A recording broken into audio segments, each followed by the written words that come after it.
Hello, everybody, and welcome back. Merry Christmas, Happy New Year, Happy Hanukkah, Merry Kwanzaa, however you celebrate. Welcome back in. Sorry about the holiday layoff, but we are back with a lot to talk about here. So once again, just before we get everything started, we are moving towards 100 subs on YouTube. We appreciate all of the engagement, all of you guys' support from wherever you guys watch us and however you guys take in this information, whether it's at work or just laying around the house or whatever it is, man. We appreciate all of it.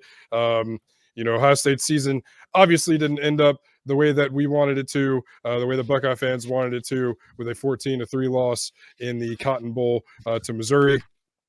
A lot of stuff transpired throughout the year in our first year, kind of quote unquote covering Ohio State or just providing you guys with our banter. So we really appreciate you guys being here, man, and beyond. We'll have a lot more stuff coming for you, especially with this Buckeye show during the off season, with everything that changes in the ever evolving Ohio State football program and just everything in between. So once again, guys, it's been a lot of fun every week with you and just hanging out and talking Ohio State and talking Ohio State football and what we love and what we all tune in every Saturday in the fall for and every day in between. So once again, thank you guys. My name is Chris. This is Vince. Welcome back into High Street Sports. Vince, what's going on, man? Happy to be here again after a pretty lengthy layoff.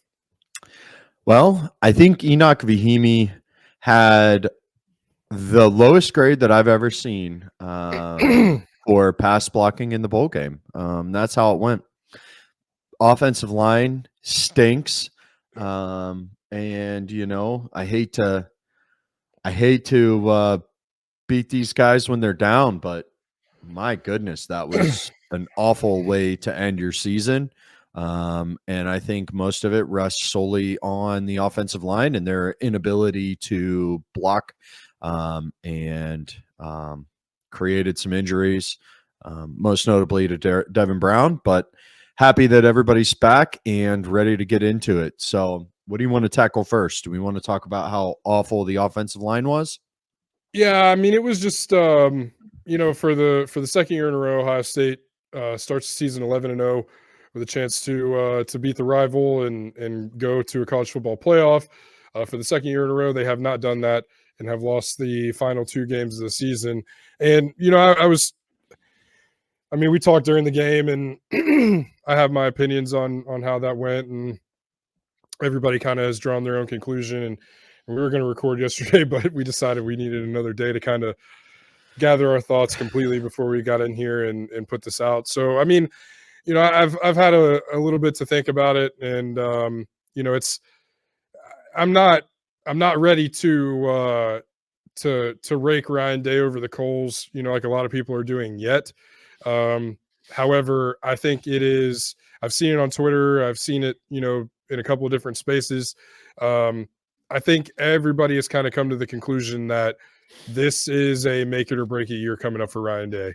And I think what we saw in that game against Missouri in a game where Jim Knowles' bunch did everything they could for about three quarters until they just got gassed. I mean, there's only so much as you can do. And, they really shut down Missouri's offense, a very good offense and a very good, complete unit that they had out there for three quarters. And it just got to the point where once your offense gets out there and does nothing every single drive, poor Lincoln Kienholz, man, that was just pitiful what he had to stand behind. And there's really no excuse.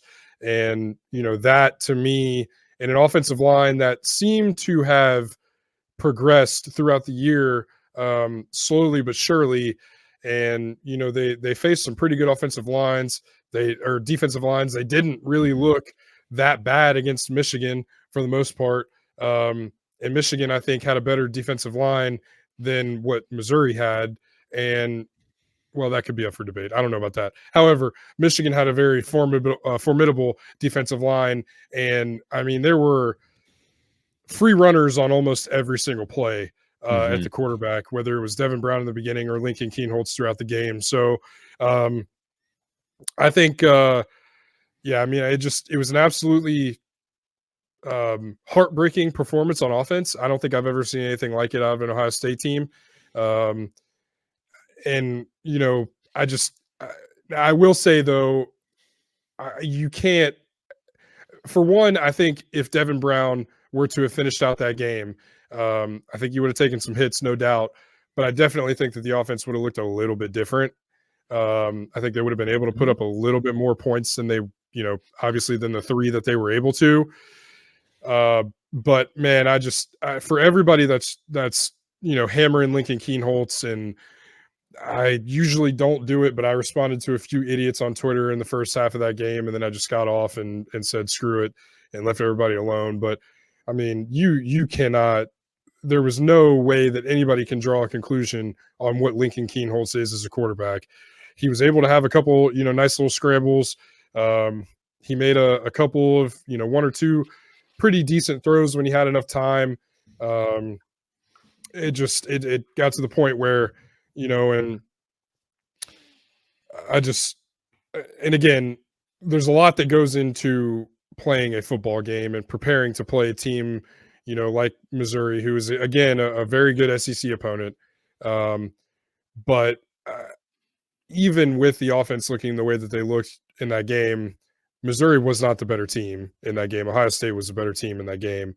It sucked that the offense was in the shape that it was. And, one question that I do have is, why in the hell would you wait until that game to make the changes that you made on the offensive line and put Enoch Vamahi out there? There was no reason for him to be out there. And like I said, I told you this was always going to be a see what you got game, but there's different ways to see what you got than throwing out an all intents and purposes first time starter behind that offensive line.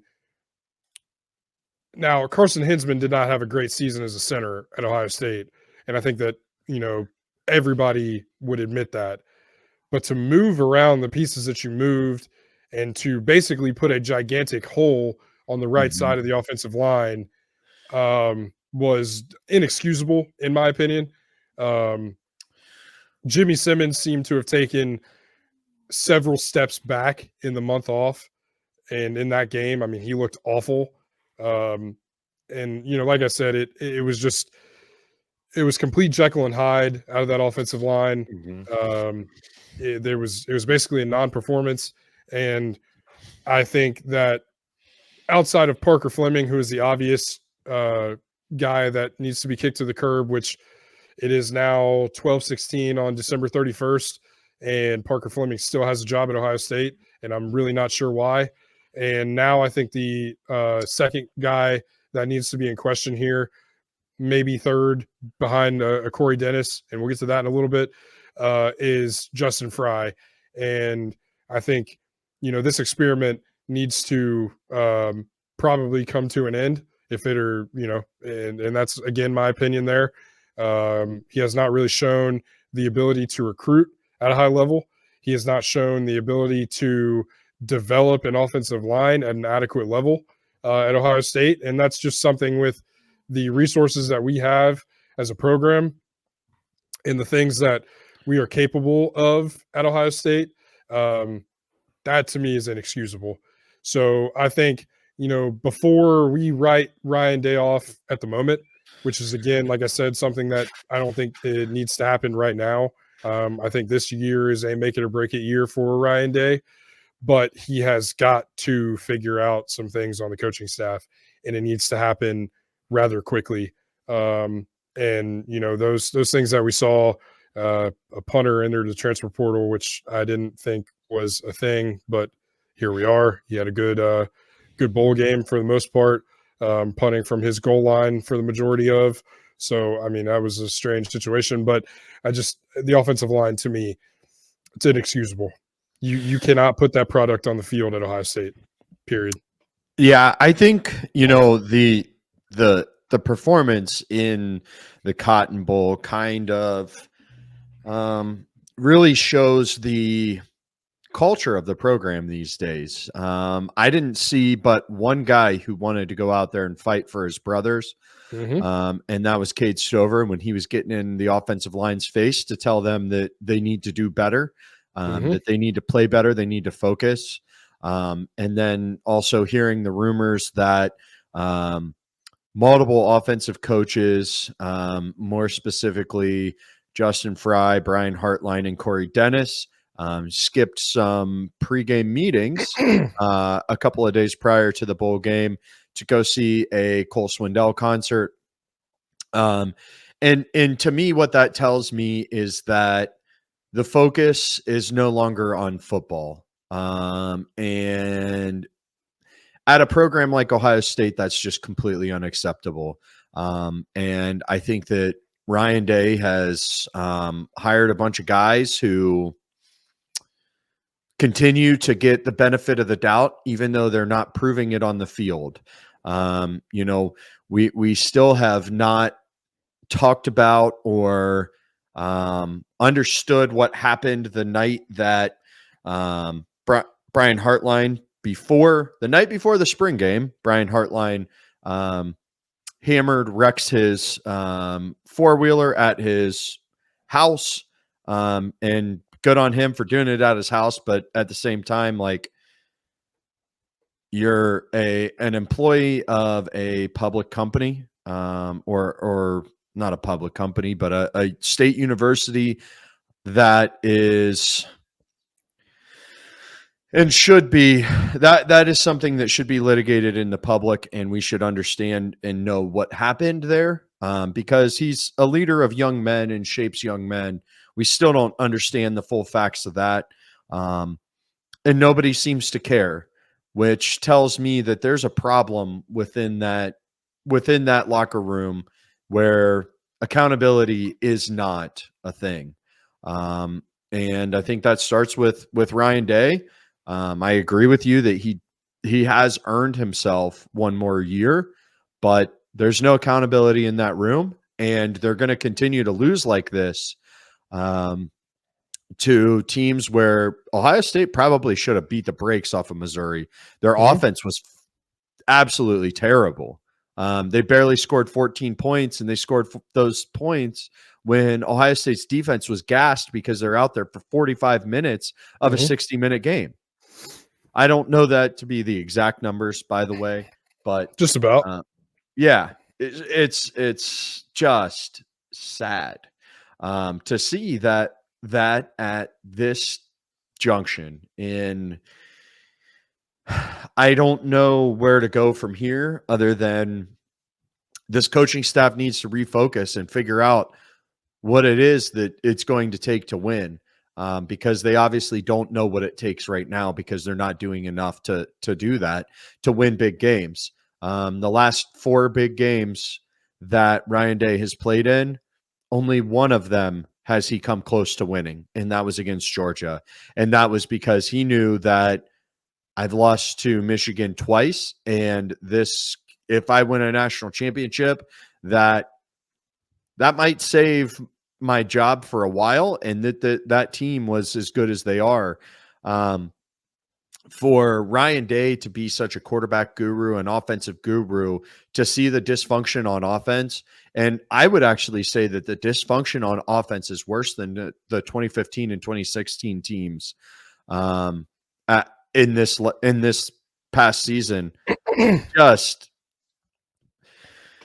we've come to a point where either something needs to change, and that's either the culture, the mentality, or coaches need to change within that program. I also do believe that strength and conditioning is part of an issue as well there.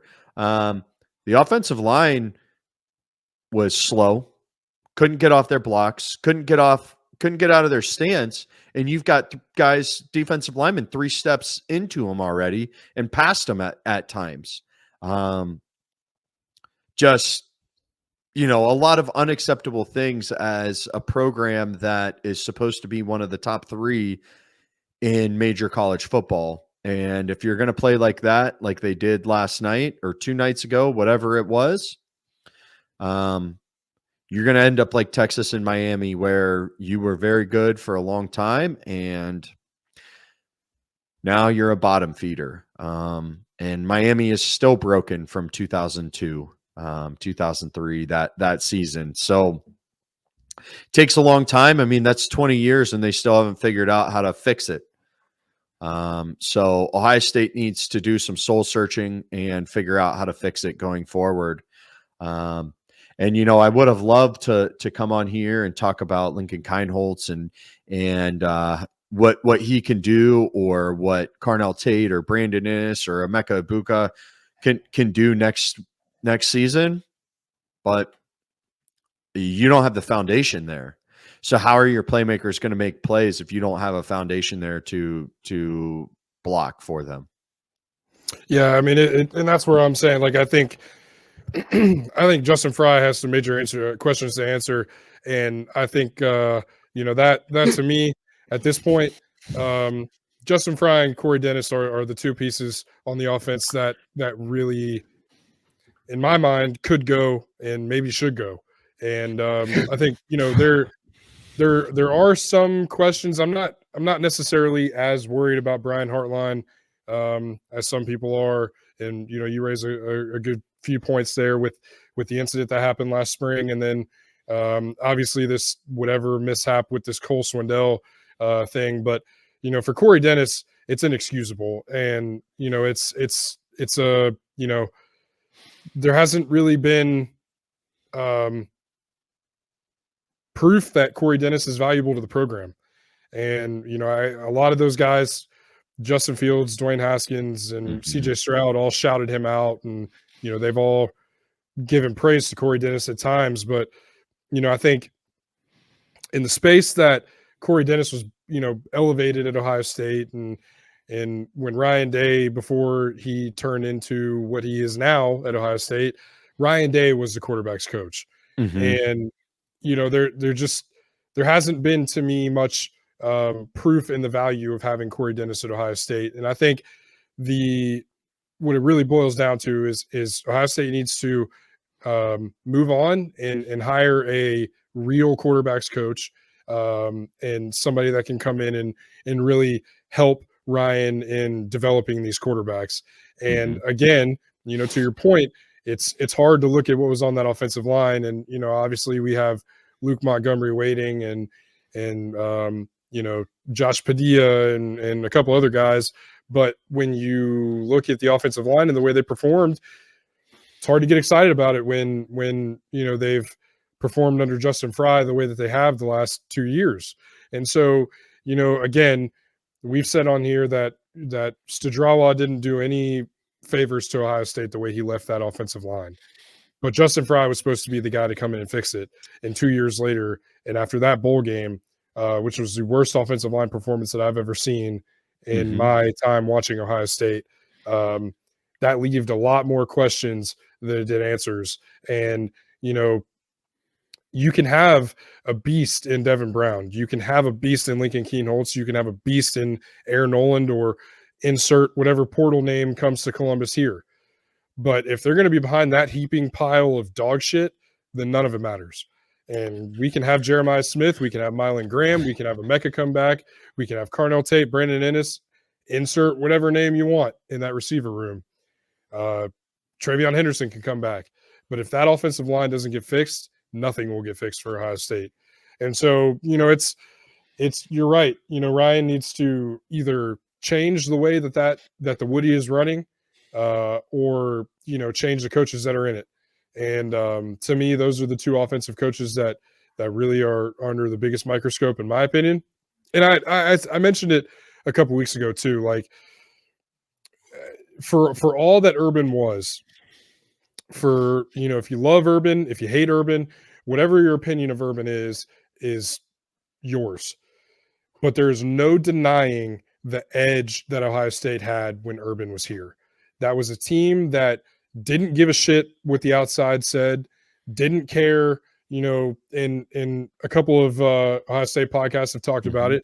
That could have led to the collapses at Purdue and Iowa and whatever. But there was never a doubt when that team stepped on the field to play Michigan what their attitude was going to be. There was never a doubt when that team stepped on the field to play a big game. Now, granted, they had to come back in some of those games, and they came out flat, and there was, maybe some issues there, but they never quit. They never lost their edge. They never lost the attitude, and they always knew what it meant to play for Ohio State. Now, I'm not saying that these players that are here currently don't have an edge, don't have an attitude, don't have this, don't have that, but Urban brought that, and I saw a video that could be deemed ridiculous by a lot of people with the caption, it was a circle drill, and it was Ohio State used to do the circle drill pregame or used to do the circle drill in the spring game, and now they dance. And now, granted, like, I don't want to take away from the kids and how they, what they do pregame and how they have fun on the field and stuff like that, because a lot of what people lose sight of is the fact that this is a game. We are sitting here talking about football. This is something that we enjoy. This is, but we love it, and it's important to all of us. And at Ohio State, there's a standard, and the standard is the standard, and the standard is a national championship and a Big Ten championship and beating Michigan. And I think that whatever changes happen, I think Ryan Day is a great guy. He's a phenomenal human being. He's a phenomenal leader, but he needs to have an edge. And if he can't find the edge, then damn it, bring somebody that has an edge in.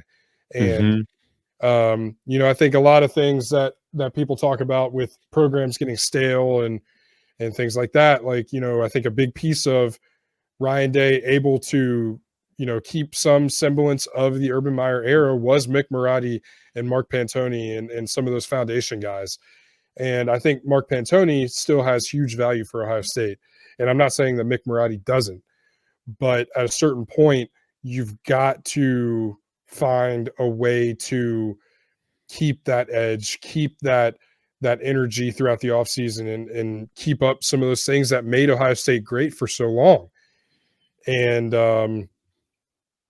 I don't know what the answers are. This is a podcast with a small following that, we're not going to pretend like we know everything, but there's got to be something that we can do as a program to get back the edge and attitude that seems to be missing.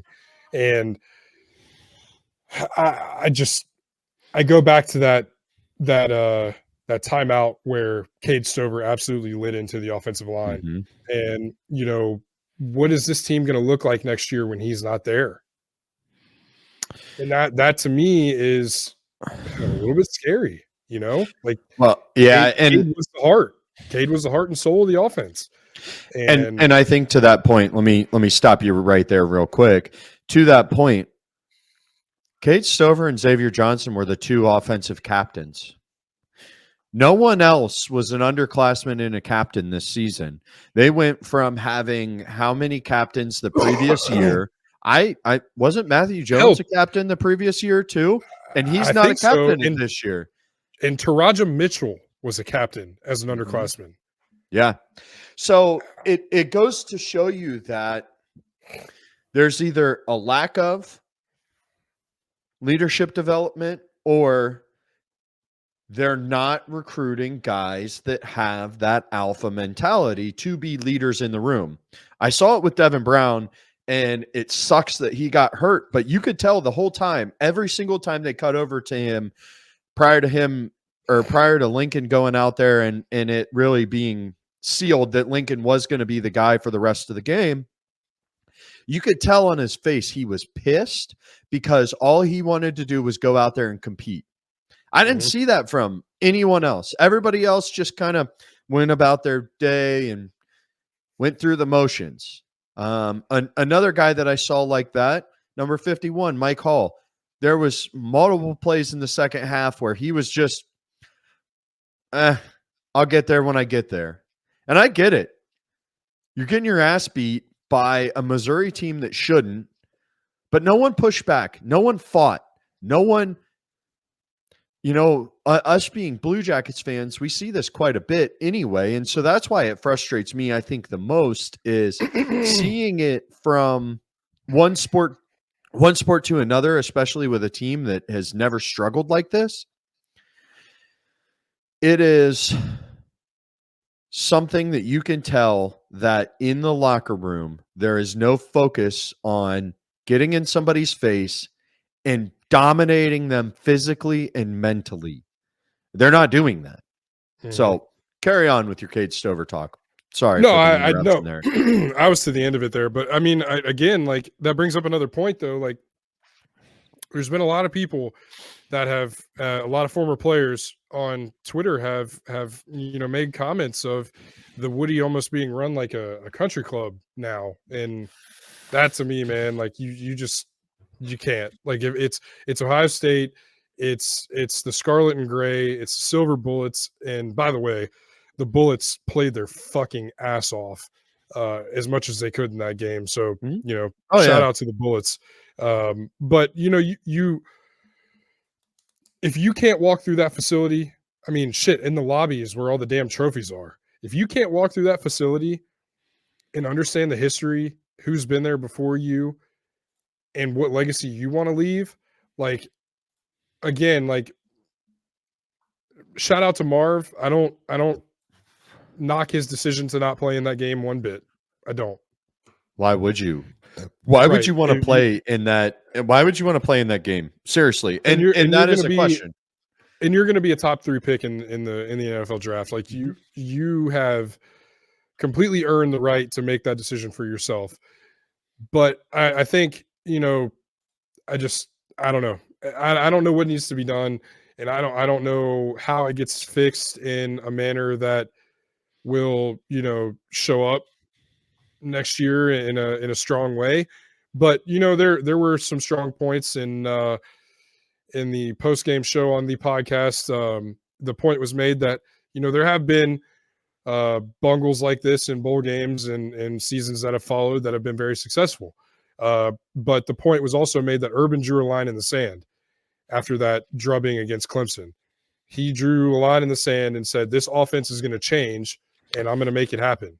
Now, my question to Ryan Day is, how are you going to draw the line in the sand and make it apparent to everybody involved that that is unacceptable? And, again, like, I don't hate that Cade Stover was the one to blow up on the offensive line, but Coach Day, blow up on the offensive line, like show emotion, man. Like, we've got to get to the point where we're not relying on a 5th-year player to go out and do those things. Like, it's got to be accountability by the players. It's got to be accountability by everybody that is wearing that jersey, because ultimately the coaches can say whatever they want. They can pound the table as hard as they want, but the only people that are going to be able to make the adjustments and the proper changes are those that get to put on the Scarlet and Gray. And again, like, I don't think that the importance of putting on that jersey and what it means to put on the jersey and that helmet are lost in the Woody. But I think a lot of those guys need to look in the mirror and really understand what exactly comes with the privilege that is putting on the Scarlet and Gray. And again, like, it can't be undersold the influence that needs to be there from people that are from the state of Ohio. Like, I think, there's a little bit of that missing. And once again, like, it just, in order to get back to where they want to be and where they need to be, there somehow that needs to be conveyed to those players. And somehow it needs to change. And again, here we are sounding like children bitching about 11-2. But when it happens the way that it does, and again, like, the standard is playing for a national championship, a Big Ten championship, and being Michigan, and we are 0 for 3 on those things 2 years in a row, and that's unacceptable. So Yeah, and the other thing you have to look at with that as well is the last 3 seasons Ohio State has not accomplished a single one of their major goals. Mhm. 3 seasons in a row end like this. And folks got to remember that it's not about how you start, it's how you finish. Nobody gives a Mhm. shit about the first half of the season. Nobody cares. That's how Ohio State was able to win in 2014 is because nobody gave a shit about that loss to Virginia Tech. Why? Because it was in the beginning of the season and they came out and they fixed it and they had that fire. Not once did I see that from Ohio State. Not Mhm. once did I see this from that Ryan Day team. And so to sit here and say that we sound childish, I don't think that that's the case. I think that it's more of the expectation is to accomplish your goals. Their goals are always beat Michigan, win a Big Ten championship. Neither have happened for the last 3 seasons. So how am I supposed to look at this and say, oh, 11-2 was successful, but we didn't Mhm. hit any of those major milestones? Yep. So it's not successful. That's the difference between college football and the NFL. In the NFL, if you make the playoffs like the Browns are this season, they've made their major goal. The Browns' major goal probably, yes, I get it. They want to win the Super Bowl, and they probably should be striving for that goal. But you know that their first goal that they needed to accomplish was what? Make the fucking playoffs. Guess Mhm. what they did? They made the playoffs. Well, Ohio State couldn't accomplish their first major goal, and that was beating Michigan because they got outbattled and their offense was dysfunctional yet again for the 3rd year in a row against that team. Actually, that's not fair. The 2 previous years was because of the defense, but regardless, you have a guy in Kyle McCord for most of the season who had been there for 3 seasons. This is his 3rd season. And if you really want to talk about the development that Corey Dennis is supposedly doing at the quarterback position, look at what Kyle McCord is now, a Syracuse quarterback. That's what level Corey Dennis is coaching at right now. Mhm. A That's a good point. 4th year Syracuse quarterback. That's a good point. Devin Brown, he's been in the offense. This is his 2nd full year. He looked all right before he got hurt. A little shaky on the first drive. I think a little bit of that was play calling. I think Ryan Day's got his asshole is so puckered up because he's afraid to make mistakes that he can't let those guys go out and play free. And so that's why you see a lot of that dysfunction at the beginning of games. But he got it together on the drive where they kicked the field goal. It was looking good. And he Mhm. hurt his ankle there. But he came back in like a fighter, and you could tell he wanted to come back in and fight through it. And then his offensive line does him no fucking favors. Just lets 3 guys free on a 4-man rush on a 5-man protection. I mean, Enoch Vamahi didn't even touch No, just guys let him on go right several of by. those plays. I mean, it was just again, it was like So, unlike anything I've ever seen. yeah. So to get down to it, that is a failure at all levels, which is why I go straight back to culture. The culture of the program is in jeopardy right now. Ohio State football and Ryan Day have a culture problem. That is what is going to fix this. And they need to understand that this is football, a violent sport, and that those men, because if you're 18 years old and a savage like some of these dudes are, you are a man. These men need to be treated like it and let be the beasts that they are. Unleash that beast inside of you. That is what you should be doing. I haven't seen that from the offense in 3 years. The defense this year, they had it. They figured it out. Now, do I think there's still areas where they're soft and they could have gotten better? Yes, absolutely. Can we also talk about, speaking of defense, having some guys lost? CJ Hicks played one play in the game that I can remember, and I don't think he played after that because the play that he got in, he Got was burnt. so lost in what he was supposed to be doing that he gave up a 10, 12-yard gain.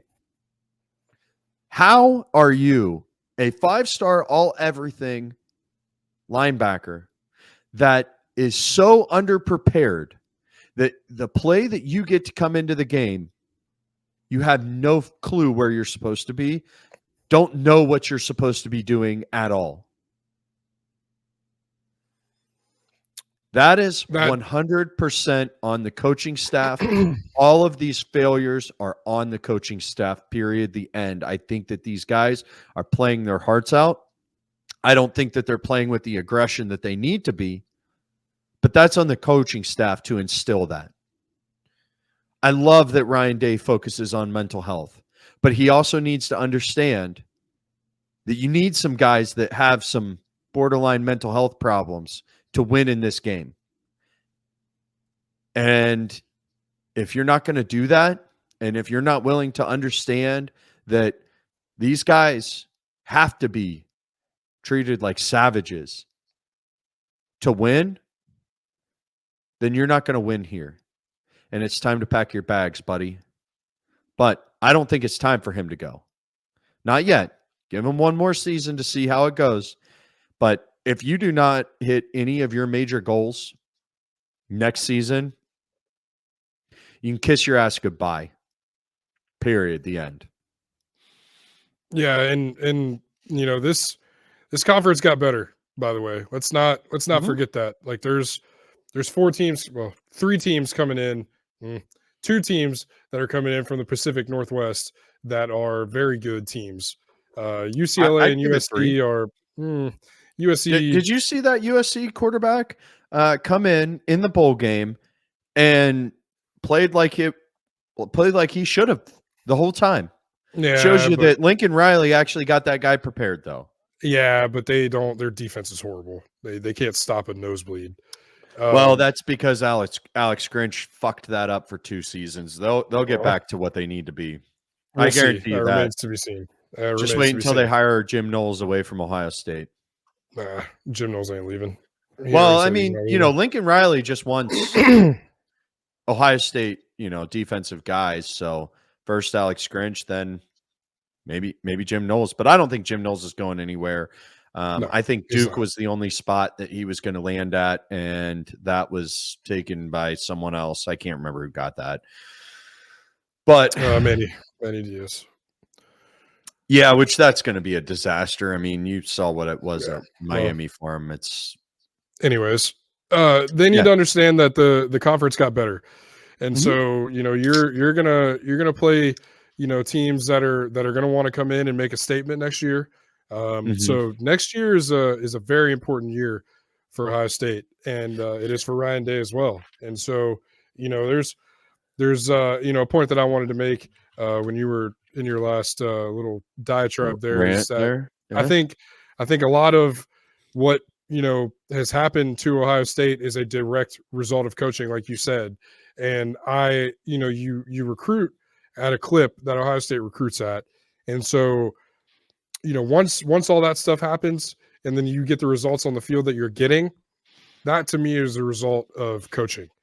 And so Michigan, like it or not, Michigan has not had better rosters than Ohio State. They don't have better players than Ohio State. And that's a fact, period, the end. And so where the responsibility lies in this is, yes, with the players, but it is overwhelmingly with the coaching staff. And so that's something that needs to be fixed. It's something that needs to be fixed now. Like I said, again, I have not looked at Twitter or anything since we've been on here, but it's 12:48 on New Year's Eve, and Parker Fleming is still employed by Ohio State. And so that's a spot on the coaching staff that can be used elsewhere. I think Corey Dennis is another one that needs to be looked at and potentially parted ways with. And I also think that Justin Fry is one that we need to seriously reevaluate. Elsewhere on the coaching staff, I think there might be some defensive questions. However, I think the defense is pretty good in my opinion with the way that it's laid out right now. Tim Walton proved his value tenfold. Jim Knowles has proved his value. So, I think the defensive coaching staff, I think, is okay. There needs to be some changes made on the offense and in special teams. But outside of that, I think Ohio State with the recruiting that's happened, and again, like the sky is not falling for Ohio State. But if they don't make changes and if they don't figure things out quickly, then it could. And so, that's kind of where, the long-winded approach that we've taken today has kind of brought us, is that, it is not the end of the world for Ohio State, but if they don't make changes and figure things out in a manner that, is quick, then, it has the potential to get there. And, I don't really foresee that happening. But it is something that can happen if they don't figure it out. And the way that the Big Ten, like I said, has gotten better is going to be, a big litmus test for Ohio State. And, it's a look in the mirror moment for Ryan Day. And again, like we said, I truly believe this is a prove it year for Ryan Day. And it's a, big point in his career as a head coach. Doesn't get much bigger than being the head coach at Ohio State outside of a few jobs. So, if he wants to be able to continue his upward trajectory here and in college football or whatever his career aspirations are, this is something that he needs to fix. And it's something that, a lot of people are going to look at. But, going into next year, again, we've gotten the decision from Michael Hall. Have not yet gotten anything official from Emeka Egbuka, Travion Henderson, Marvin Harrison Jr. is gone. But which we don't have official word on that, though. Stop doing that. He's not. No. I understand where it's at. But he's. I'm just saying. So no. I'm not trying to manifest him to stay. I think it's best for him to go. What is Brian Hartline going to do next year to help develop his game to the next level that he didn't do this year? Right. It's not like he's going to teach him how to block. It's not like he's going to teach him better top end. Yeah. Because those are the two biggest things that Marv needs to work on. And don't get me wrong. I think Marv is a great player. He is. He might be the best in Ohio State history. Might. We can debate that later in the. I said might. Yeah. I didn't say he was. I said we can debate that later. But yes. Arguably. Yeah. I'm not saying it's my opinion. And to I'm your saying point, that's what people are saying. Hey, I'm just saying we can argue that. We can argue that with facts if you want. We can, sure. I'm not saying that. People are saying that. It's all about the people, huh? You're all about the people. Always. So, to your point on the schedule next season, you start off with 3 essentially MAC schools. You've got Akron, Western Michigan, and Marshall. Is Marshall still in the MAC, or are they in the Power 6? I think they're Conference USA. Okay. So they're not Power 6, though. That doesn't exist, but sure. Yes, it does. The American Athletic Conference. They that's their branding, not mine. Their branding. See what you did there. I'll flip it around and turn it on you. They still don't have a national champion from that conference, by the way. People are asking. That's the answer. No, Central Florida won one. No, they didn't. Yeah, UCF won one. No. They did hang a banner, though. They did hang the banner. That's why they won one. They have a banner. Right. Of course they won one. Right. Right. So, schedule after those 3 and a bye week in there. We've got 2 bye weeks next season. You get, which is fine. I think you need it after. You'll understand why here in just a second. After Marshall, you get at Michigan State with a brand new coach who's got a decent track record. I think they're going to be better than I don't think they'll be first year of Mel Tugger, but I think they'll be a decent team. Then you've got Iowa, who likes to play spoiler. And then you have to travel all the way across the world Mm-hmm. to Autzen Zoo and play at Eugene. You play at Oregon to say, welcome to the Big Ten. If you remember what happened the last time Ohio State played Oregon, they lost in the shoe. And then COVID happened because they were supposed to play at Oregon the following season. And I'm so mad that did I flip that? Yeah. Oregon at Oregon was canceled due to COVID. Okay. Oregon, Kansas show. Well, that's what I was getting at. Was I was supposed to go to that at Oregon game. Very disappointed I didn't get to go because of the pandemic. But beside the point. So Oregon's going to come in knowing that Dan Lanning is a fucking dog. He is being compared to as a young Urban Meyer. And I don't think he'll be at Oregon long if bigger programs want a guy like him. And I could even see people rumoring him to come to Ohio State if Ryan Day were to be gone.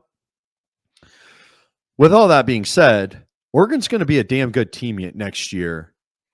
And you're looking at then you get a week off. You play Nebraska in the shoe. They're going to have Dylan Raiola. Tate 2.0. Tate Martell 2.0. Mm-hmm. 4 high schools, 3 committed colleges, and we'll see how many he actually ends up at the end of his career. We'll get a ticker going on the bottom here that just says, gives you an update on Raiola's current body count, we'll call it, as current the kids would say. And then you've got at Penn State. So if you have 2 soft teams like you did, so you've got 3 of your first 5 conference games on the road in places that are not fun to play. East Lansing, not fun to play. Oregon, not going to be a fun place to play. I can tell you that right now. Mm-hmm. And then you go to Penn State to cap all of that off. And you know very well, just like I do, that's going to be a whiteout game at night. It's November 2nd, so it's like right in that time frame where it will be allowed to be one. Mm-hmm. And then you've got Purdue the following week, which could be a hangover game, trap game. You've got Northwestern, which if Purdue's a trap game, then we're going to destroy Northwestern in Northwestern. But you got to remember, Northwestern, they don't like to cut the grass when Ohio State comes. They're leaving it at an inch and a half or so, inch and a half to 2 inches. Yeah, exactly. And for reference, folks, next summer when you go out, you're probably cutting your grass right around 3 to 4 inches. In the spring, cut it down to as low as your mower can go. Do some sprints. No, I'm serious. Do some sprints.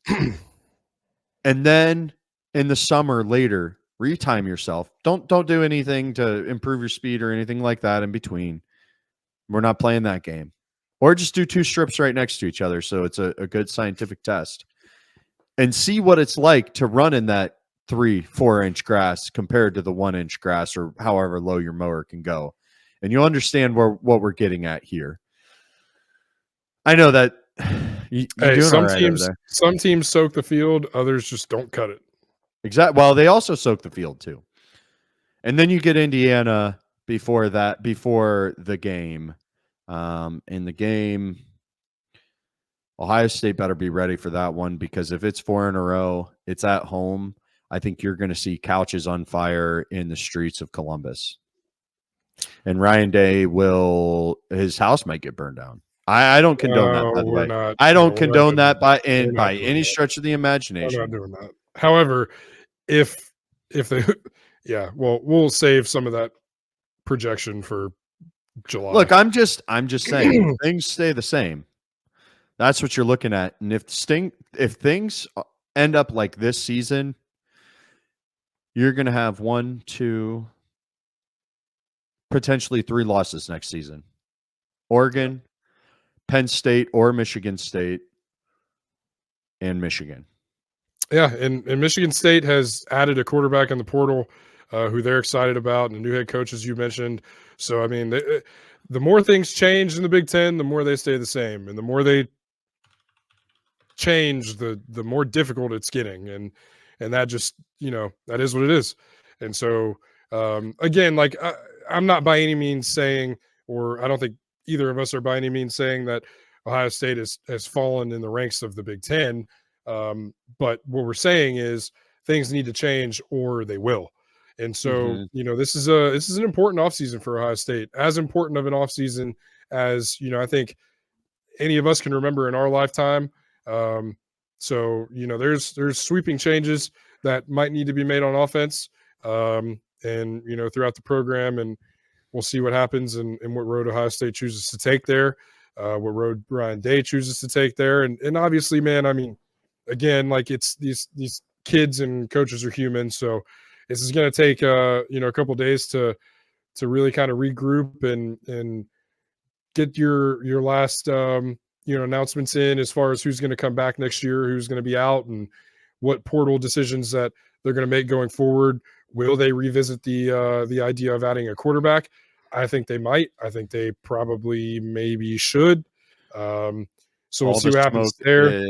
All the smoke is Will Howard right now. And even while we've been recording this, there's been more and more developments. I continue to see screenshots of all of the Ohio State players he now follows on Instagram. So, some really, really good reporting going on here on the app formerly known as Twitter. It will always be Twitter. It'll always be correct. And by the way, when you search it on Google, it still comes up as twitter.com. So it's always going to be Twitter, by the way. Yeah. So, I mean, and like I said, so there's a lot of stuff that's going to continue to happen. The news will not stop. We will not stop. We're happy to be back in front of your beautiful faces, wherever you're watching us from. Always, always, always like, comment, subscribe, share the pod, let everybody know about High Street Sports, man. We're a small thing here, but we're growing.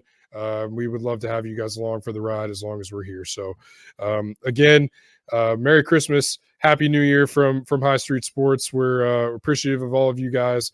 Hope nothing but health, happiness, and safety for everybody that watches and everybody in between. Vince, any final thoughts before we get out of here? I do. I have a couple of thoughts. Okay. Next year, it's going to be a good year. Let's make this 2024 season a national championship, as it should be, because I think that this team has the talent to do it. We need the talent to be put to the correct use to move on with that stuff. So let's really focus on that going into 2024, and also focus on making yourself a better person. I'm going to continue to be a dirtbag, but you can go out and fix yourself. If that's not advice, I don't know what it is. Guys, thank you guys so much. Like I said, for your support over these last couple of months as we figure out how this is going to go and have kind of, found a little bit of our footing here. We're going to continue to develop. We're going to bring you guys different things throughout the off season. Find a way to keep everything interesting and lighthearted as we can. This was probably our most negative episode that we've had so far, but things happen and we'll move on and everything will be okay. But we do love Ohio State. We love you guys. Ryan Day might have made him do it. We'll see what happens going forward and if it happens again. But we love you guys. We appreciate you guys being here. Thank you guys so much for an incredible first season talking about Ohio State with you guys. And just keep an eye out on what's coming next.